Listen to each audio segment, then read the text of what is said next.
Bueno, pois, obviamente, empezar expresando o meu agradecemento á dirección do centro, ao orientador, por invitarme a estar aquí. A verdade é que non son alguén moi morriñoso, pero cando me dixeron que tiña a posibilidade de vir a falar no instituto masculino, pois algo de morriña entrou.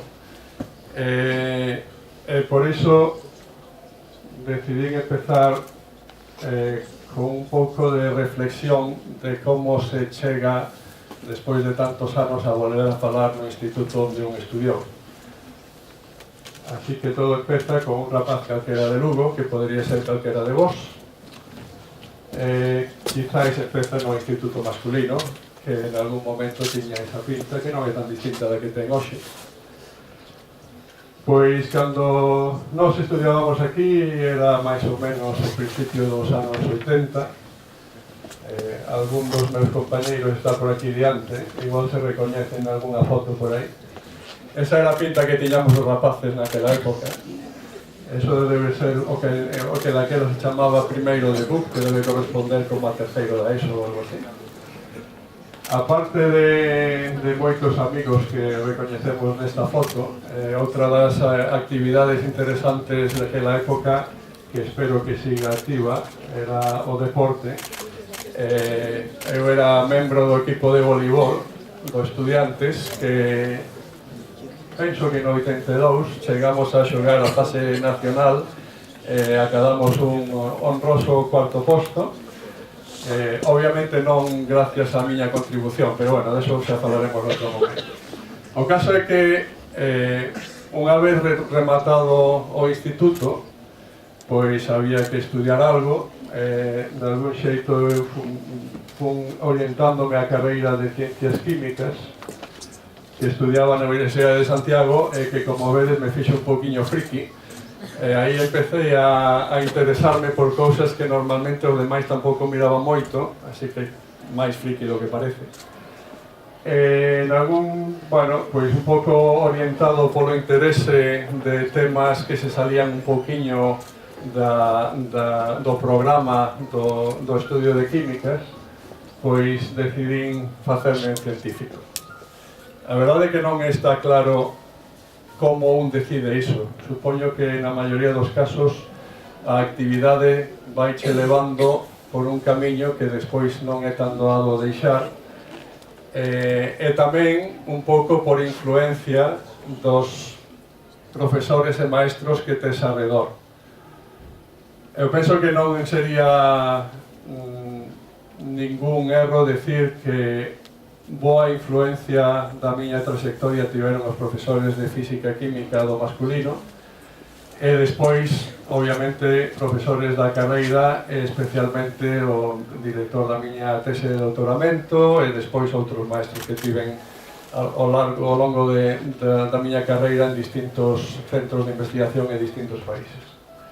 O caso é que, cando un chega a facerse maior, como somos agora, pois se pregunta si isto é certo.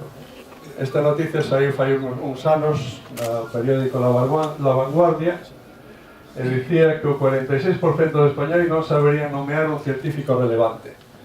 Bueno, supoño que aquí neste entorno todos saberíades decir o nome dun científico importante, pero quizás a pregunta sería: quen sabería nomear un científico importante español? Que levante a man. Ramón y Cajal. Esa sería a resposta máis esperada. Algún fora de Ramón y Cajal? Ramón y Cajal, para os que non o saibades, é prácticamente o único premio Nobel de Ciencia que tivemos que desenvolvía actividade en España. É o pai da neurociencia.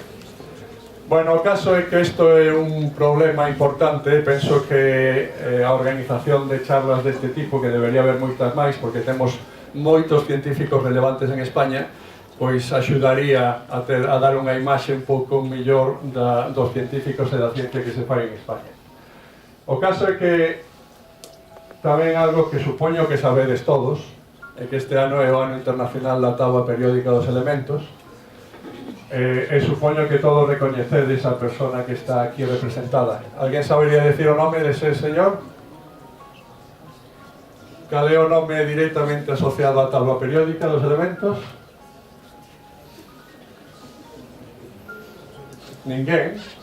Tomade nota, Dimitri Mendeleev foi o que propuxo a tabla periódica dos elementos que empregamos hoxe en día. Bueno, teño máis preguntas, despois xa paro de preguntar e falo na máis, vale?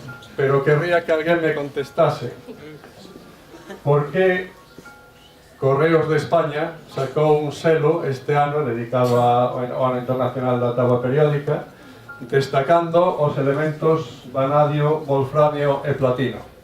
Alguna idea? Os maiores poden responder tamén, ¿eh? Sí, aquí diante xa sei que o saben.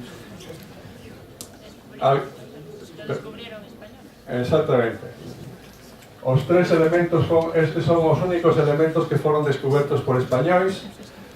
Para máis información, o único que foi descoberto en España foi o wolframio, foi polos hermanos Juan José e Fausto Eluller, e foi descoberto no seminario de Vergara, que é un pobo pequeniño que hai perto de San Sebastián. O caso é que isto é moi importante. Necesitamos ter conciencia de actividade científica relevante no país. Outro exemplo é que fai pouco me deron o Premio Nacional de Investigación en Química que leva o nome de Enrique Moles. Prácticamente ninguén dos químicos cos que falo, por debaixo dunha certa idade, saberían decir quen foi Enrique Moles.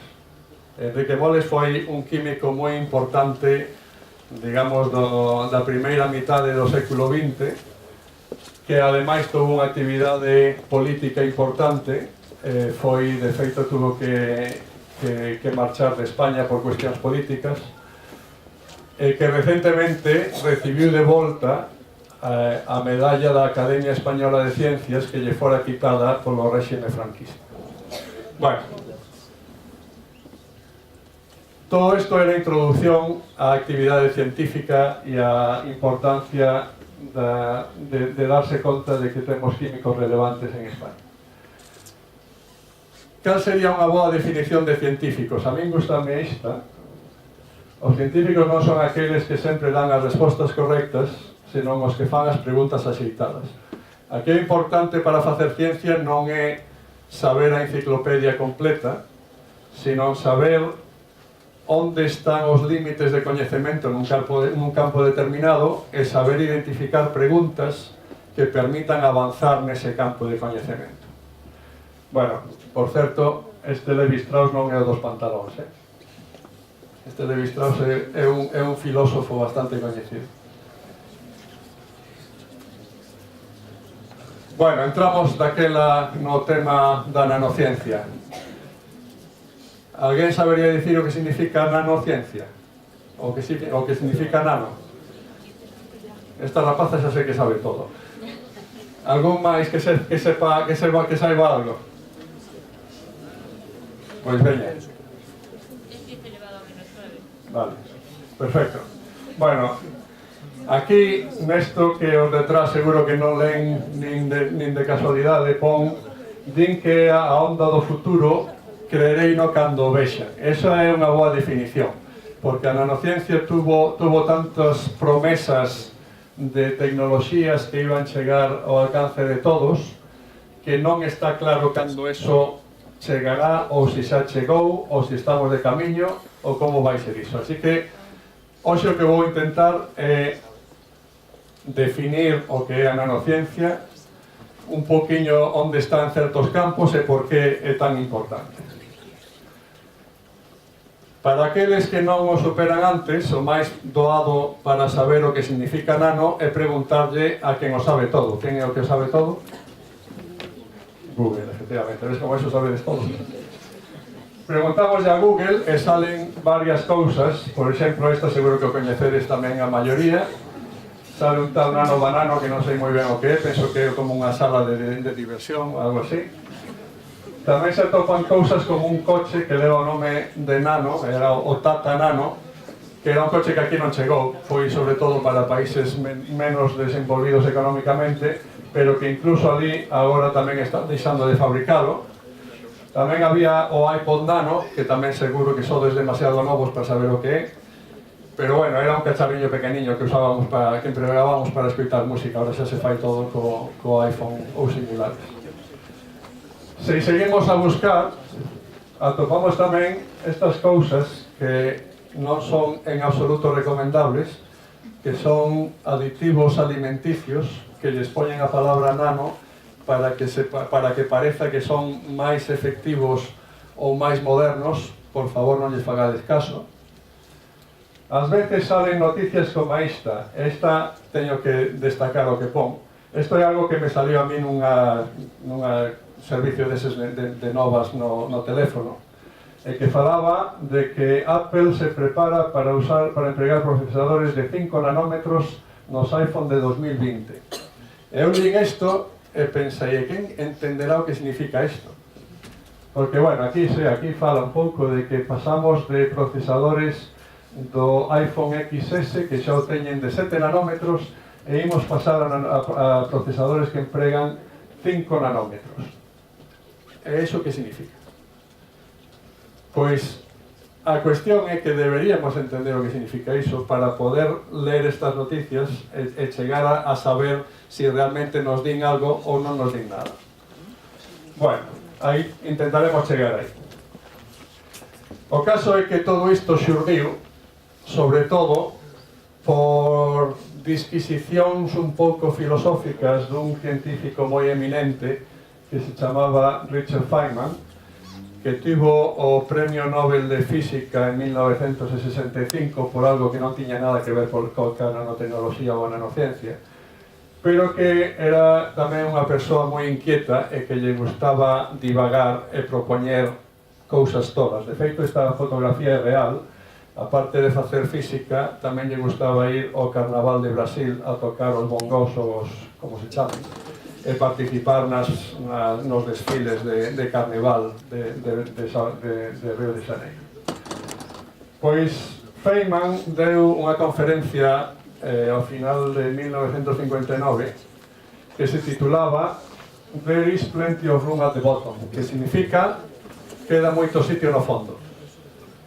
E o que decía Feynman aí era que normalmente os científicos naquela época estudiaban os átomos e as moléculas ou os materiais a nivel macroscópico, pero que había unha determinada escala de tamaños intermedia entre átomos e material macroscópico no que claramente se iban a topar moitas sorpresas en cuestións de propiedades de materiais e de aplicacións posibles.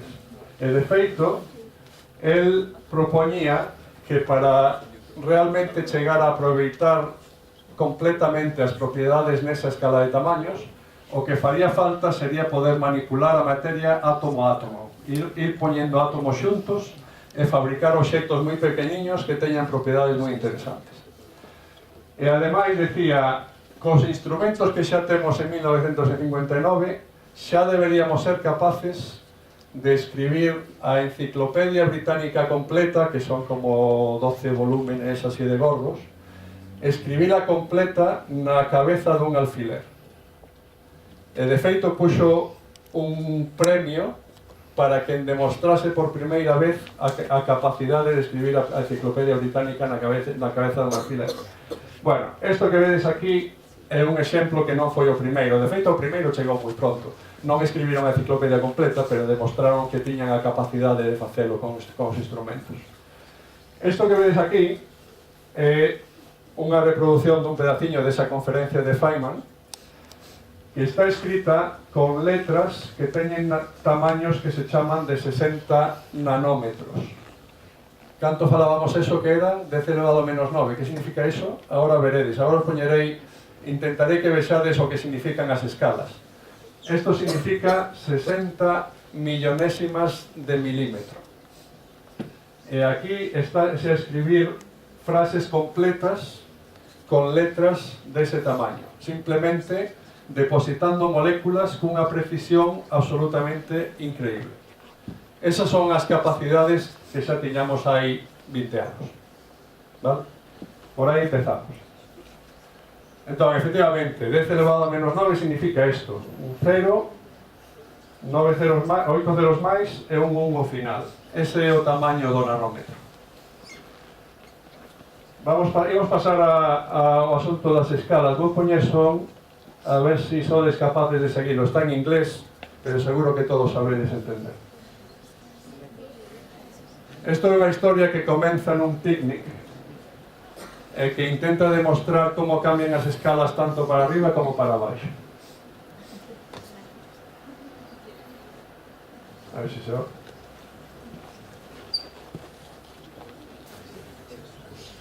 No, esto.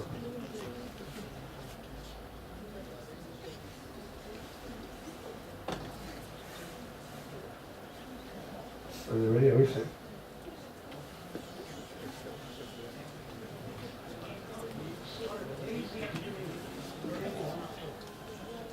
Oírse pero baixinho, aquí escoitar.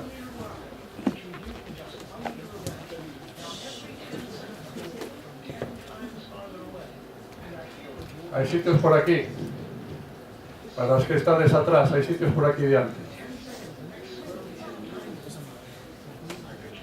Bueno, isto que non se oiu, o que di é que estamos aí na escala humana, que é a escala de 1 metro, e estamos intentando separar o campo de visión aumentando escalas de 10.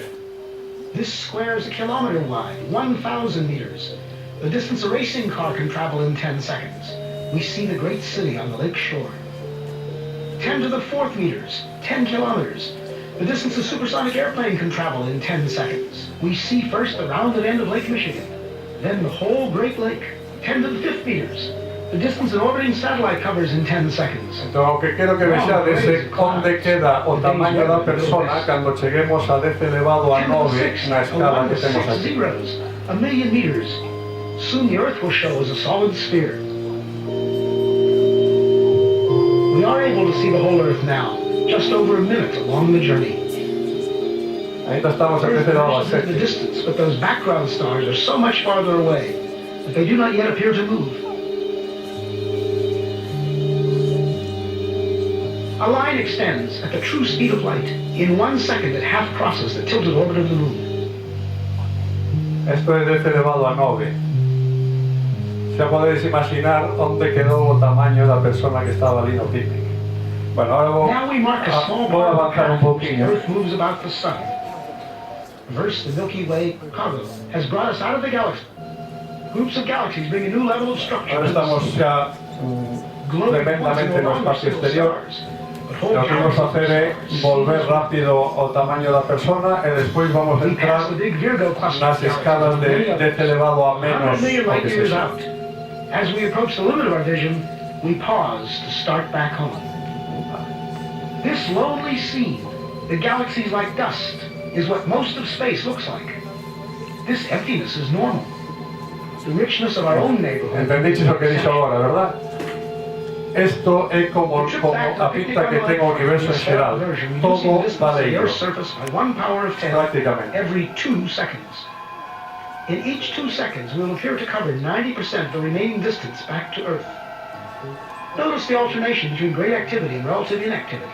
A rhythm that will continue all the way into our next goal, a proton in the nucleus of a carbon atom beneath the skin on the hand of a sleeping man at the picnic. Así casi da vértigo,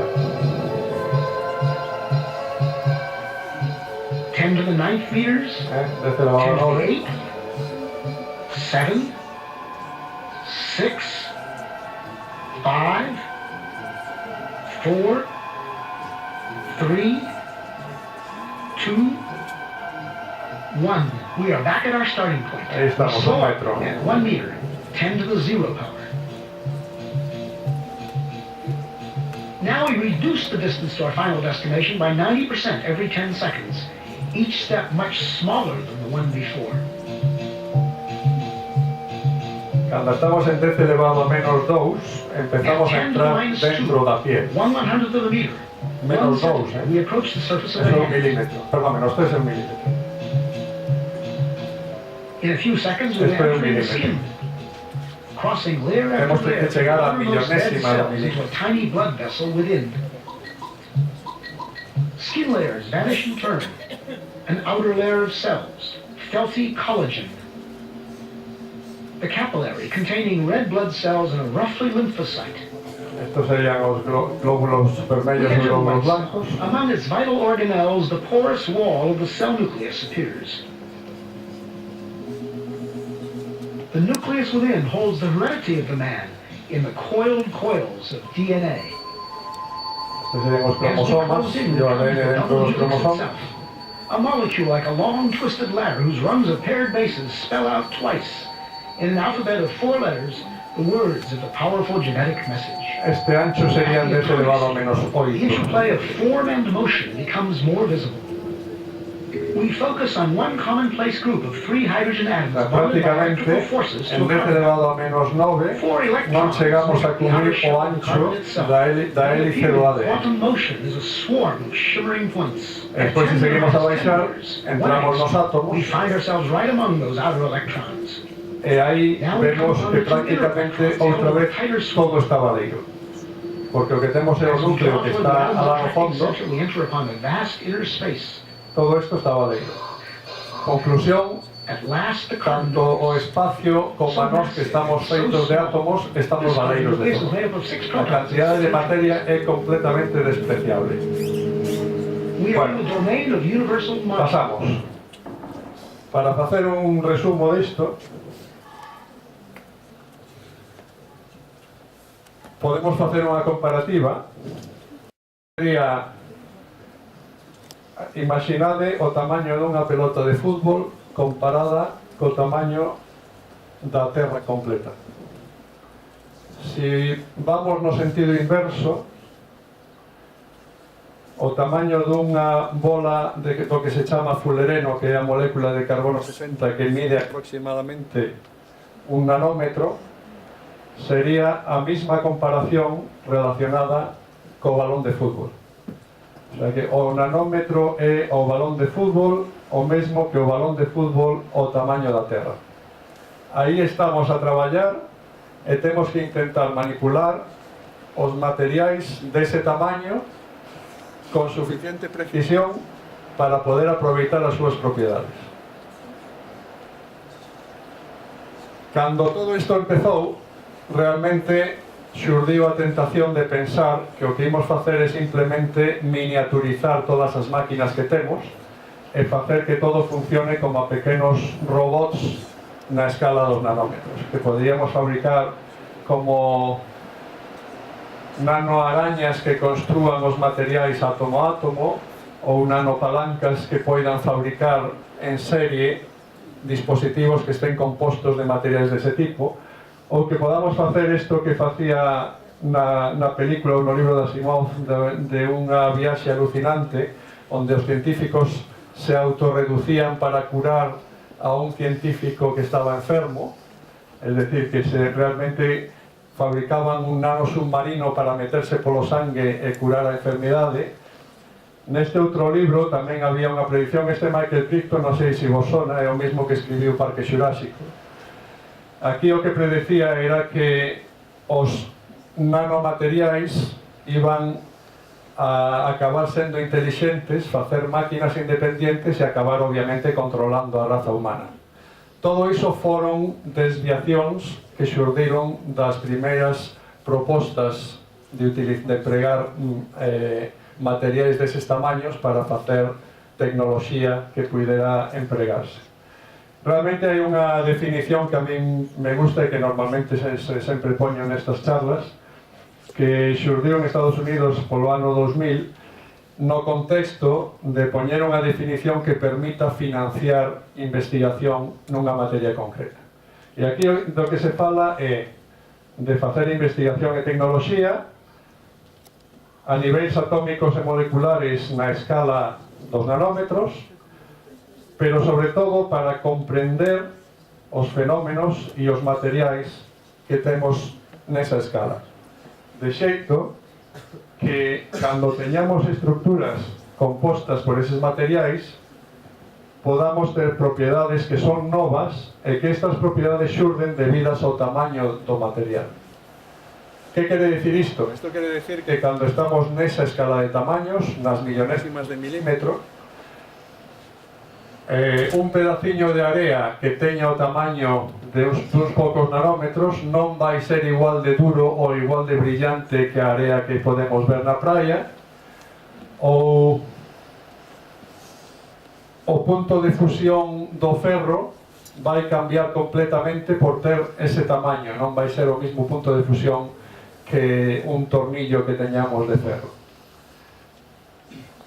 O reto é entender, comprender perfectamente as propiedades de cada material nesa escala de tamaños, como manipular as propiedades e como empregadas para facer tecnoloxía, instrumentos que sexan de utilidade. Para poder facer isto, unha das cousas que fan falta é poder observar a materia nesas escalas. De feito, da man da nanotecnoloxía xurdiron técnicas que agora son empregadas de forma habitual, e unha foi a microscopía de forzas, que inicialmente se chamaba microscopía de efecto túnel, e que os inventores recibiron o Premio Nobel en 1986. Isto, como viades aí, é simplemente unha palanquiña que ten unha punta moi afilada de poucas decenas de nanómetros e que pode recorrer superficies de xeito que reproduce exactamente a rugosidade con precisión atómica. Pero non só iso, non só se trata de poder ver exactamente a pinta que ten a superficie con ese nivel de resolución. Tamén se chega, aplicando as mismas forzas, a ir arrancando átomos un a un de xeito que podemos realmente chegar a escrever con letras de tamaño atómico. Isto, obviamente, é unha película de dibuixos animados, pero isto reproduce realidade. Isto xa se pode facer dende fai bastantes anos. Isto, obviamente, ofrece moitas capacidades de manipular e de entender. O que pasa é que non se pode facer como unha máquina a nivel industrial, porque facer isto tardase bastante tempo en facer. Pero para a investigación é algo extremadamente útil. Outra técnica relacionada... a técnica ven un segundo. O caso é que nos exemplos de como cambian as propiedades dos materiais cando estamos na escala nanométrica, un dos exemplos que a mí máis me gusta, ademais porque é un dos que empregamos na nosa investigación casi todos os días, é o que xustifica as cores que vemos nos vitrais das catedrais. Supoño que todos recoñecedes este vitral, que hoxe aparentemente debe ter unha pinta un pouco diferente, algo así, porque é da Catedral de Notre Dame que acaba de arder en París. O relevante de aquí son dúas cousas. Unha, estas cores tan brillantes que vemos no vitral só se poden ver dende dentro da catedral. Cando miramos desde fora, vemos algo así, algo como grisáceo, que parece que non ten nin cor. Segundo, estas cores en moitas iglesias e catedrais siguen sendo brillantes despois de moitos séculos, o que significa que os pigmentos que se empregan aí son moi estables e non se degradan cando incide sobre eles a luz do sol. Todos veríades libros que quedan expostos á luz que entra pola fiestra e que acaban perdendo completamente o color. Eso é porque os pigmentos son orgánicos e degrádanse a medida que lles está dando a luz. Aquí temos que ter pigmentos inorgánicos, que son moito máis estables químicamente e contra a incidencia da luz. Pero a razón de que se vexan dende dentro e non dende fora é que as partículas que dan esas cores teñen que ser extremadamente pequenas, porque senón dende fora veríamos luz reflexada que nos daría tamén unha cor parecida a que vemos dende dentro. Outro exemplo de algo así que foi fabricado fai moitos séculos chamase a copa de Licurgo. Esta é unha copa que fabricaron os románs no século IV, por aí, no século IV, que está guardada no Museo Británico en Londres, e que según se ilumine dende atrás ou dende diante, o color, a cor do vidro cambia entre este verdoso cando se ilumina dende diante ou este vermello brillante cando se ilumina dende atrás. Isto nun vidro que está nun vaso que está feito de vidro. Realmente cando estás ali diante as cores non son tan brillantes como neste GIF que teñen no Museo Británico na súa página web. O que se ve normalmente son cores un pouco así. Eso é o que eu atopei. Bueno, a razón destas cores que foi atopada por científicos do Museo Británico é que se arrancas un pedaciño do vidro e o metes no que se chama un microscopio electrónico, atopas a presencia de partículas de tamaños nanométricos feitas de ouro e prata. E entón a pregunta é como pode ser que o ouro e a prata den estas cores que vemos aquí. Bueno, a eso chegaremos tamén. Entón, este microscopio electrónico foi tamén moi importante para o desenvolvemento da nanociencia. De feito, a invención data dos anos 30, pero como suele pasar, a importancia desta máquina non se lle deu suficiente ata que houbo esta moda da nanociencia e a nanotecnoloxía, e entón decidiron darlle o premio Nobel a Ruska e Knoll, inventores nos anos 30, no mesmo ano que deron o premio Nobel do microscopio de forzas que vos enseñei antes. Bueno, en calquera caso, estes son microscopios que normalmente empregamos en todos os centros de investigación. Esta é a pinta que ten o que temos en Cibio Magune, pero podedes atopar tamén aquí na Universidade, en Santiago, en Vigo, hai sempre microscopios electrónicos porque son moi útiles para facer investigación. E a forma de traballar é que temos unha especie de resilla feita de cobre que mide de diámetro aproximadamente 3 milímetros. Neses 3 milímetros temos aproximadamente no ancho uns 300 ou 400 cuadradiños como este, que están feitos de cobre, e por riba colocamos unha lámina moi delgada de carbono. E riba do carbono colocamos as nanopartículas que queremos observar. Entón empezamos a empregar lentes electromagnéticas, non son lentes ópticas, porque queremos ver tamaños moi pequenos. E pouco a pouco vemos como empeza a xurdir unha estructura un pouco diferente do que víamos dende arriba.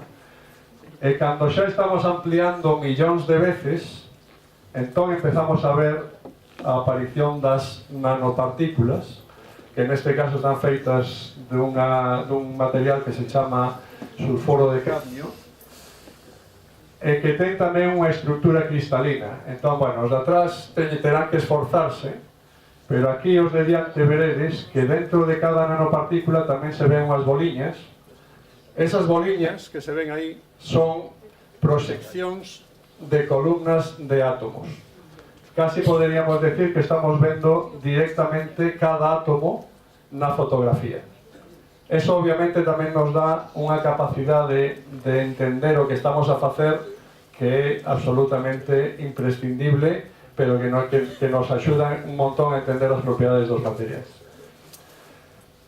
Isto ainda progresou máis, porque a fotografía que viades aí era, como vos decía, unha proxección do cristal que teñamos aí colocado. Si estamos a mirar proxeccións, podemos atopar figuras como esta. Alguén pode decir o que ve aí? Caras, o este por aquí. Dúas personas, algo máis? Pés? Algo distinto deso, de caras, persoas e pés? Bueno, si realmente miramos os obxectos que estamos a proxectar nesta sombra que temos aí, atopamos un montón de basura. Polo tanto, realmente non podemos confiar nas imaxes bidimensionais, que son unha proxección dun obxecto tridimensional. Como solucionamos iso? Bueno, pois eso hai xente moi lista no mundo que di, si temos partículas que están formadas por coleccións de átomos, que poden ter unha xeometría un pouco complicada como esta, este é un obxecto real, resulta que temos que intentar ver a estructura tridimensional directamente, porque senón estamos correlacionando propiedades con estructuras que non corresponden. Entón, colocamos unha vez máis as partículas nesa rexilla, pero agora facemos unha serie de fotografías a distintos ángulos, e unha vez que temos a colección de fotografías, reconstruímos matemáticamente a estructura tridimensional do obxecto que tiñamos colocado sobre esa rexilla. É igual que cando imos a facer un estudio por resonancia magnética no hospital, tamén nos fan fotografías a distintos ángulos e despois reconstrúen os órganos que temos dentro do corpo. Isto é exactamente o mesmo, pero con tamaños que son millonésimas de milímetro nas dimensións dos obxectos. Entón, por exemplo, imaginemos que temos estas dúas fotografías. Alguén diría que forma teñen os obxectos que vemos aí? Aproximadamente esférica, non? Agora facémolas rotar para ver realmente cal é a estructura tridimensional, e vemos que efectivamente unha é aproximadamente esférica, pero a outra estábamos a mirar a proxección dunha especie de cilindro. De acordo? Por eso é tan importante, porque, como vos dicía, as propiedades dos materiais aquí dependen enormemente do tamaño e da xeometría da partícula. Inda máis, con este tipo de microscopios, que xa non sabemos nin onde está o microscopio nin onde vai metida a mostra, podemos chegar a facer reconstruccións como esta, onde efectivamente podemos asignar exactamente a posición de cada átomo dentro do cristal. Agora estamos a ter unha resolución nas imaxes de microscopía que é exactamente a resolución dos átomos ou incluso por debaixo. Con isto podemos entender muitísimo mellor o que estamos a investigar.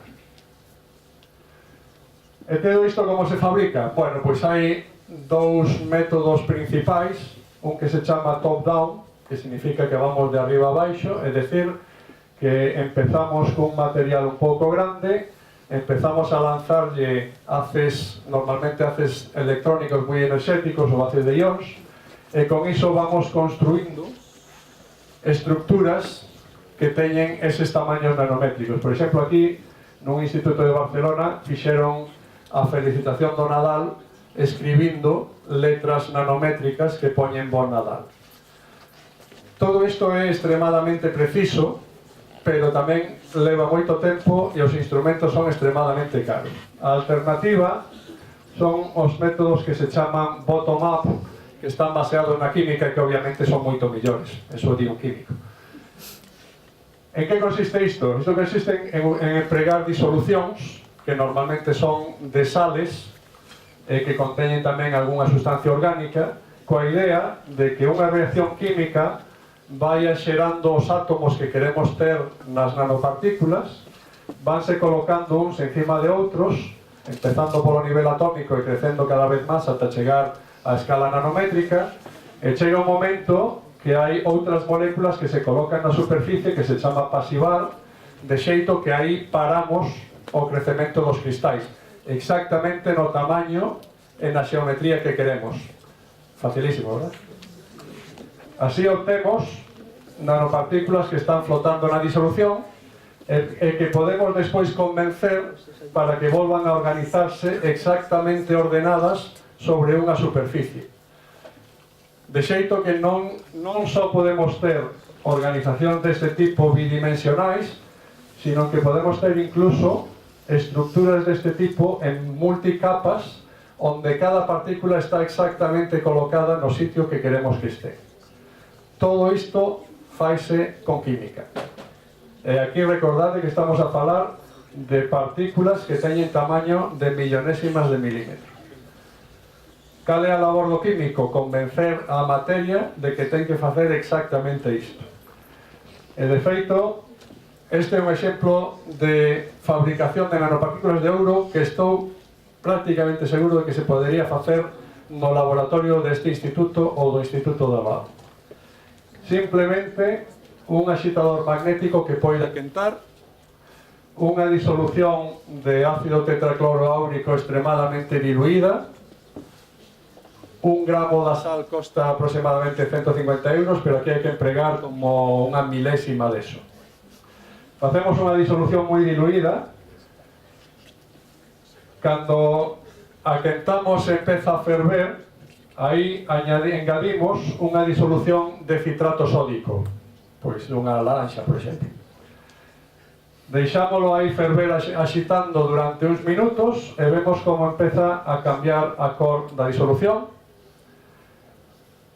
ata que despois de aproximadamente 15 minutos fervendo acaba tendo, bueno, aí vese un pouco escuro, acaba tendo esta cor vermello brillante, que obviamente indica que temos ouro, non? Pois sí, este é a cor de nanopartículas de ouro aproximadamente esféricas de tamaño duns 10 nanómetros. Se cambiamos lixeiramente a composición das disolucións que se misturan, podemos chegar a obter nanopartículas con xeometrías prácticamente as que nos dé a gana. Todas estas son nanopartículas de ouro fabricadas no meu laboratorio empregando métodos químicos, dicíndolle disolución, agora tens que facer esferas, disolución, agora tens que facer pauciños, agora tens que facer, como vi, pirámides, cubos, pequenos osos, pequenas estrelas ou triángulos. Todo iso marcado pola composición das disolucións e os aditivos orgánicos que empregamos durante a reacción química. E ademais, cada unha distas, bueno, perdón, este é un pouco a escala de tamaños.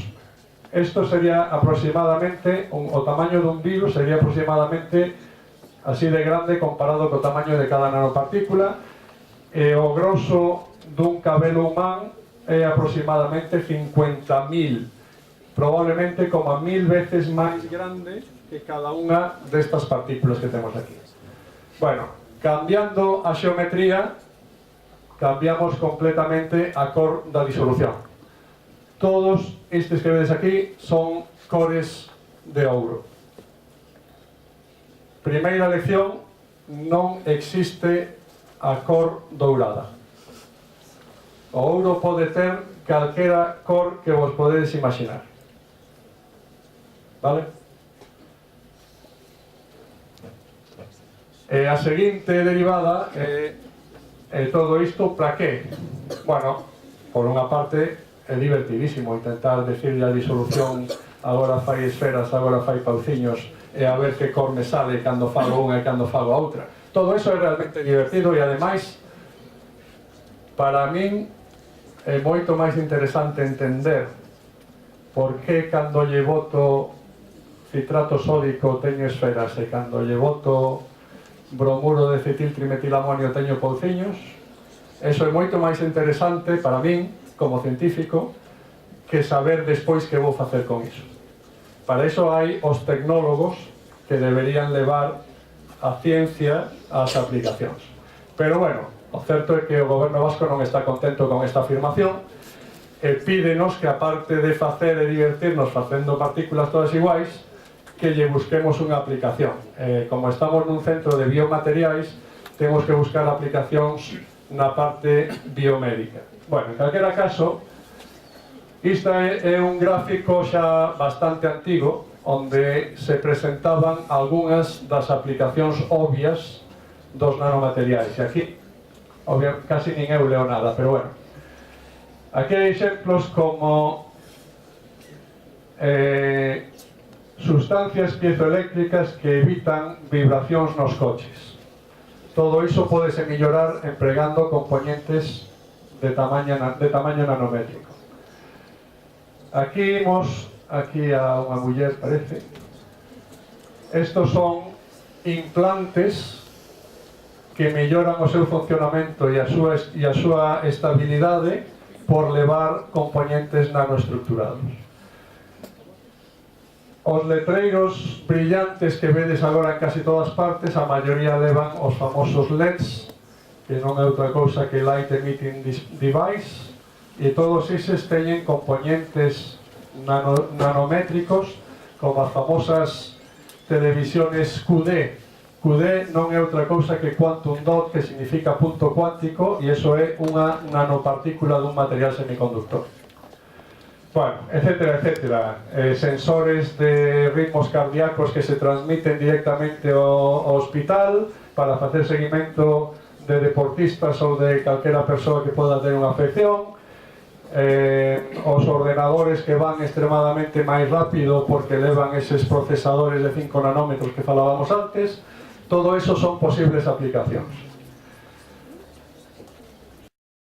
Esta dos ordenadores que vos dicía está moi relacionada coa famosa lei de Moore, que se formulou xa nos anos a principios do século XX, e que dicía, realmente o profesor Cortón que está aquí diríame que isto non pode considerarse como unha lei, porque non hai un principio físico nin de outro tipo que soporte esa lei.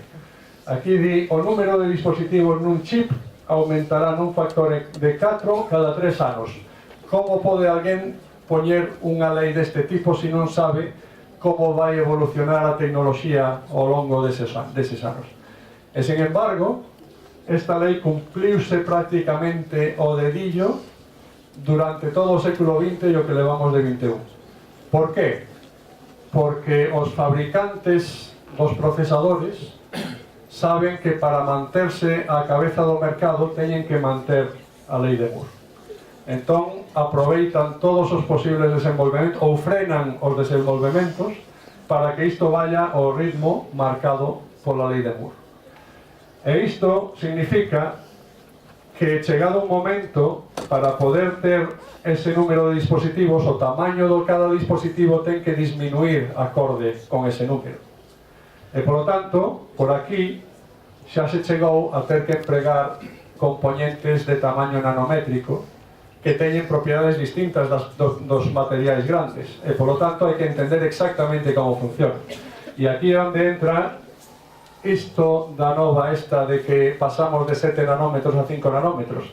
Eso implica, por unha parte, que podemos ter moitos máis dispositivos dentro de cada chip, e como consecuencia normalmente irá máis rápido e teremos máis memoria disponible, pero por outra parte temos que preocuparnos, por exemplo, de que o punto de fusión do silicio vai cambiar cando baixamos de 7 nanómetros a 5 nanómetros. Así que se os dispositivos se siguen a quentar como se quentaban os que tiñamos aquí, pois podemos ter un problema. E todo eso leva unha cantidade de investigación alrededor que é difícil de imaginar. A outra rama onde máis promesas se fixeron respecto do empregamento da nanotecnoloxía é a chamada nanomedicina, onde claramente hai posibilidades moi amplias de empregar estes materiais, tanto en diagnóstico, como en terapia, como en regeneración de órganos. Por qué? Primeiro, porque podemos manipular obxectos moito máis pequenos e ensamblaros de xeito que poidan facer accións que son máis difíciles con cousas máis grandes.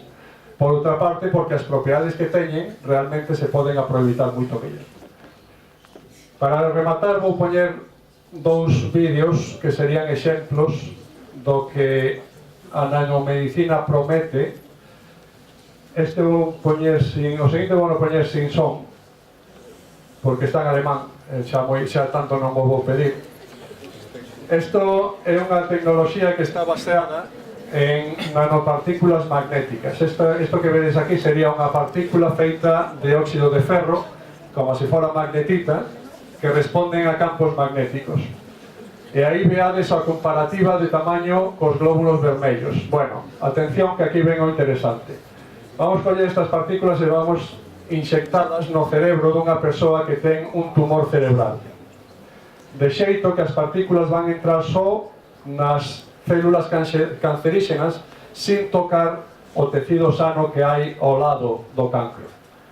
Despois aplícase un campo magnético alterno que fai que cada unha destas partículas se quente selectivamente e cando se quentan o que fan é matar e destruir as células tumorais, de xeito que matamos o tumor sin afectar a todo o que hai alrededor. Si isto realmente acaba na clínica, o que chegaríamos é a un método terapéutico que pode curar cancro, evitando a maioría dos efectos secundarios que vemos, por exemplo, na quimioterapia ou na radioterapia. O último vídeo é un pouco de propaganda. É un vídeo que preparamos no meu laboratorio para demostrar ou para intentar enseñar dun xeito visual o proxecto que estamos a comenzar agora mesmo e que intentaremos rematar en 5 anos. Did you know that 1 in 2 people in the Western world will be diagnosed with cancer in their lifetime? That's right, nearly 14 million new cases and 8 million deaths are caused by cancer every single year, and that number is rising. We need new models of cancer to help us find new treatments.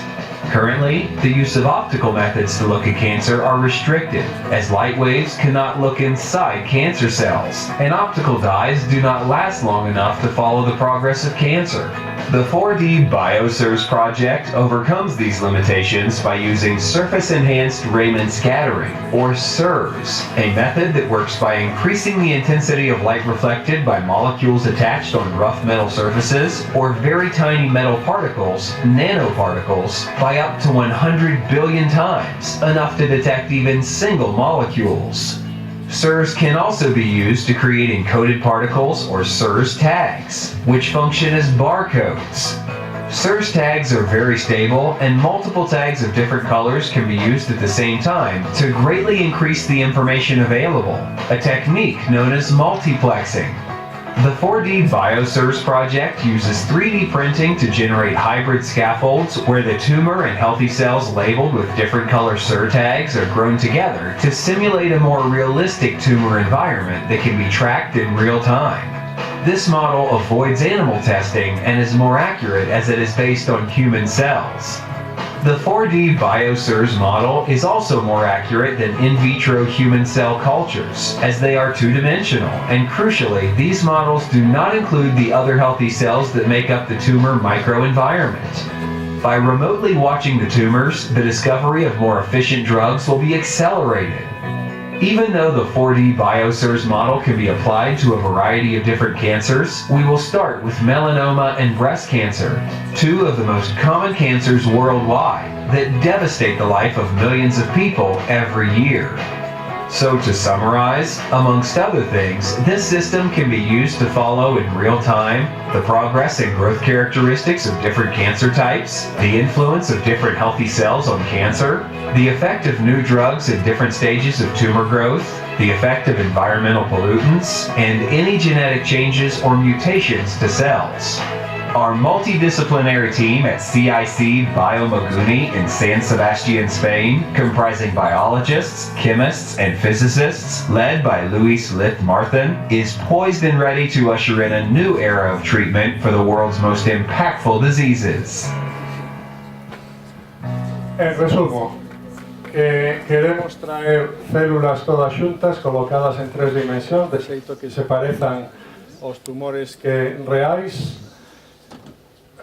Polo medio das células imos ter moitos nanosensores que nos permiten detectar cambios que se producen en distintas condicións e así intentaremos comprender mellor como evolucionan eses tumores cando se engaden drogas de distintos tipos ou cando cambian as condicións ambientais alrededor do tumor.